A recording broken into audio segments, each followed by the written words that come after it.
अगर आप अज़दवाजी लाइफ में परेशान हैं, काफी मेल हजरात राब्ता करते हैं कि इमरान भाई अज़दवाजी लाइफ में खुश नहीं है, टाइटनेस का मसला है, इसके अलावा असाबी कमजोरी है, असाब वीक हो गए हैं, जिस्म के सारे असाब हैं, और खासकर शुगर के मरीज के लिए शुगर का पहला अटैक होता है मर्दाना कुव्वत पे। ठीक है, सबसे पहले असाबी कमजोरी होती है, असाब में जो अज़ुए मखसूसा है उस पर टाइटनेस का मसला बनता है।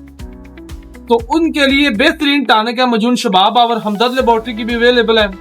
खास से हमारा अपना बना फार्मूला, ये बनाने का तरीका भी हमने बताया है, और फार्मूला मेरी सेकंड लास्ट वीडियो में खुद बना सकते हैं तो बनाएं, नहीं तो बेहतर यही है कि बनी बनाई मुस्तन तबीब किसी से भी ले ले। सुबह और शाम निहार मुंह एक एक चने के बराबर हमरा नीम गर्म दूध।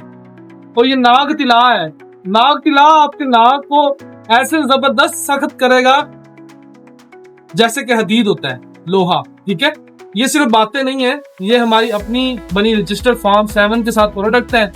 अल्लाह की रहमत हो जाएगी इंशाल्लाह, अज़दवाजी लाइफ भी अच्छी गुजरेगी, जो आपके मर्दाना मसाइल हैं इंशाल्लाह उन पे भी पर्दा डाला जाएगा।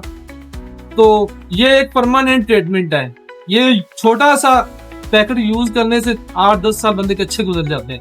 बाकी नंबर नीचे दिया गया है, हर्बलिस्ट इमरान नजीर, गाँव में याद रखिएगा। टेक केयर, अल्लाह हाफिज़। डाल भी काका